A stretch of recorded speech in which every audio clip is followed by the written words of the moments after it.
Magandang araw po sa inyong lahat mga kababayan. Narito na po tayo sa pagbubukas ng impeachment trial ni Sara Duterte, ng ating Vice Presidente ng Pilipinas. Siyempre, ang ibig sabihin lang niyan, gusto siyang ipatanggal ng mga ayaw na sa kanya.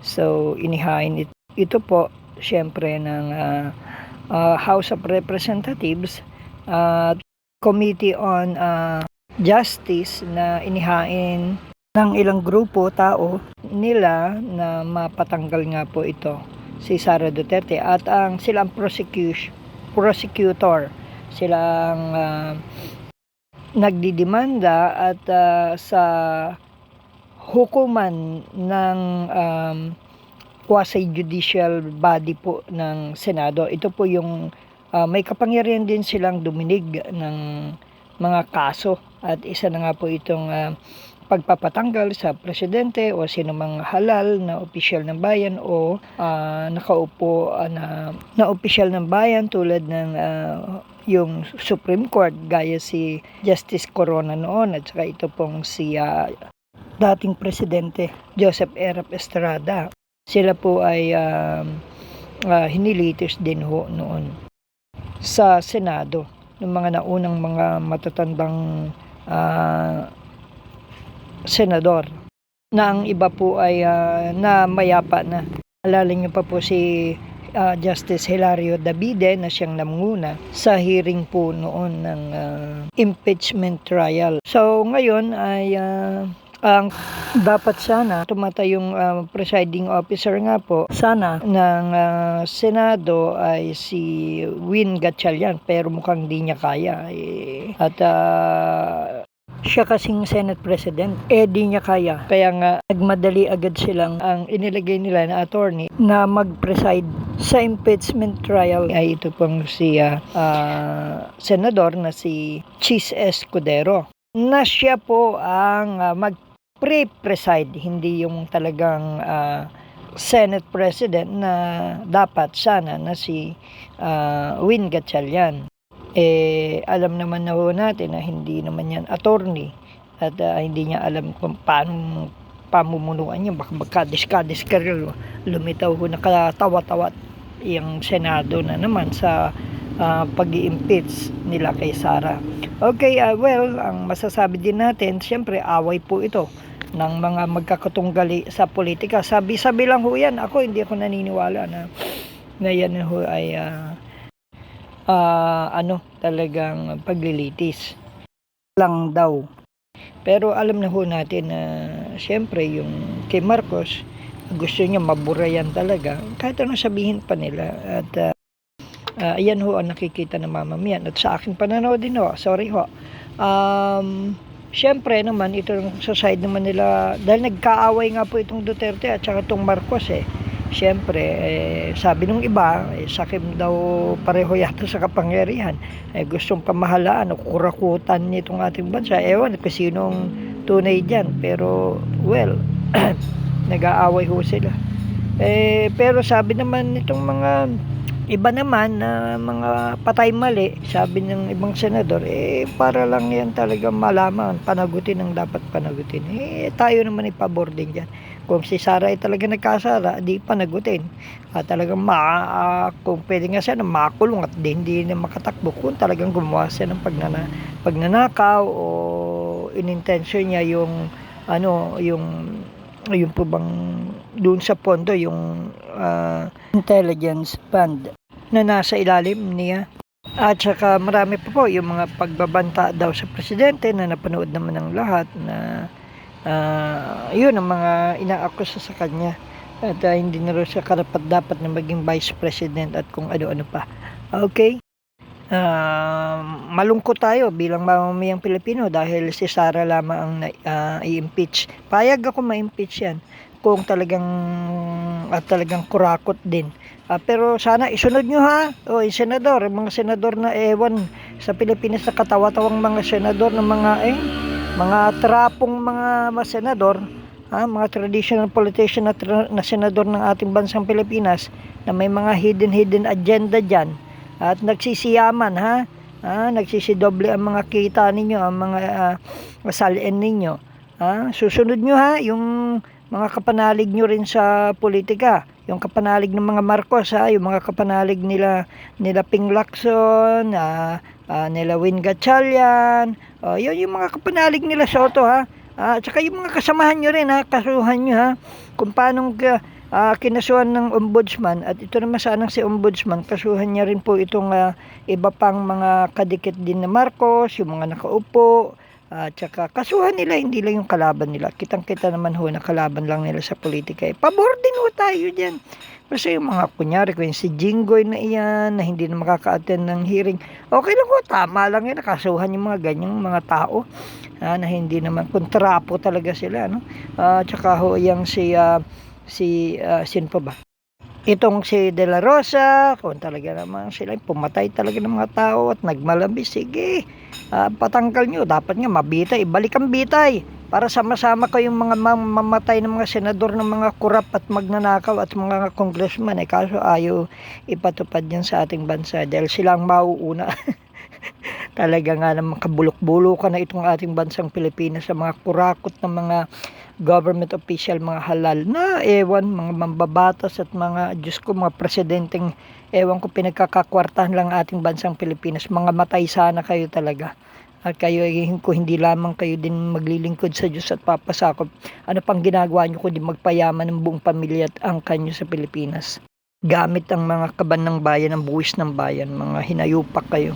Okay, at ganda, sino pa ba? Itong si Marcoleta.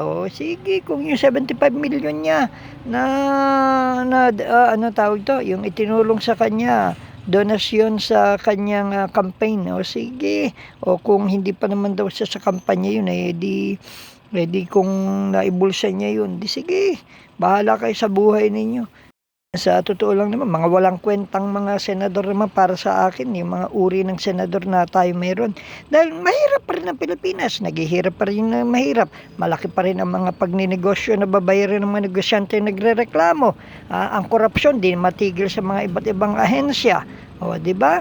Kaya walang nangyayari. Ang nakikinabang yung mga korap na nakaupo. Yun lang po. At lahat ng kaalipores nila. Sorry, sasabihin ko pa rin, madaganan sana, bumagsak sana yung Senado at para matira matibay, mawala na yung masamang lahing mga senador at mapalitan sila ng mga bagong senador na may takot sa Diyos. Yun talagang mahal ang bayan, hindi mahal ang kwarta ng bayan. Pati yan kung, Diyos ko, House of Representative, di na mapagkakatiwalaan ho yan. Wala na, bihira. Kung meron man yan lang sana iligtas ng Diyos sa sakuna. O kung bumagsak man yung bagamat matibay yung building ng Kongreso, talaga naman hindi naman marami tayong mga congressman, mga nakaw lang ginagawa, pera, kickback lang, mga komisyon nila sa lahat ng mga proyekto nila, kuno pera ng bayan, nagsisiyaman ng pamilya nila. Kung meron mang katiting lang, at sino ba yun? Halos wala, konting-konti lang. Kalimitan tumakbo sa mga posisyon, hindi lang naman dyan sa Kongreso at Senado. Anyway, so much for that. Basta tayo na po, nagsimula na. Ang mga hindi kagalang-galang at hindi mararangal nating mga senador at congressman na sa pag-i-impeach sa ating Vice President. Sana'y matino na ang Pilipinas. At ewan ko kung ma-impeach si Sara o hindi ma-impeach at lumabas na katawa-tawa at katanga-tanga yung mga nag-file kay Sara at hindi nila kayanin sa pagbibigay ng malilinaw na ebidensya, ay nagmumukhang katawa-tawa at katanga-tanga lang din. At walang saysay at sayang lang ang pasweldo at ang mga paggastos sa impeachment na yan. At kung magtagumpay man na matanggal yan si Sara sa kanyang korupsyon, intelligence fund nga pala kanina, at saka sa kanyang mga masasamang gawain di umano, titino pa kaya ang Pilipinas? Baka hindi, tuloy na naman sa kahirapan ng mga walang hiyang mga nakaluklok sa ating pamahalaan. Yes, ako po ay nagsasabi ng katotohanan at alam yan ng mamamayang Pilipino, alam yan ng mga matitino na nakaupo sa gobyerno, alam yan ng matitino na nagtatrabaho sa gobyerno na punong-puno ng korupsyon ng iba't ibang departamento ng ating bayan. At sana yung mga wala kayo, mga bura kayo, lahat at tamaan kayo ng mga sumpa talaga ng Diyos.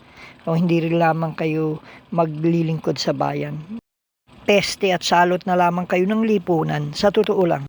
Mula nung EDSA Revolution din noon, 1986, tano ba natin ang ating bansang Pilipinas? Bumulusok sa dami ng utang, trilyon, 18 trilyon ho na kada upo utang.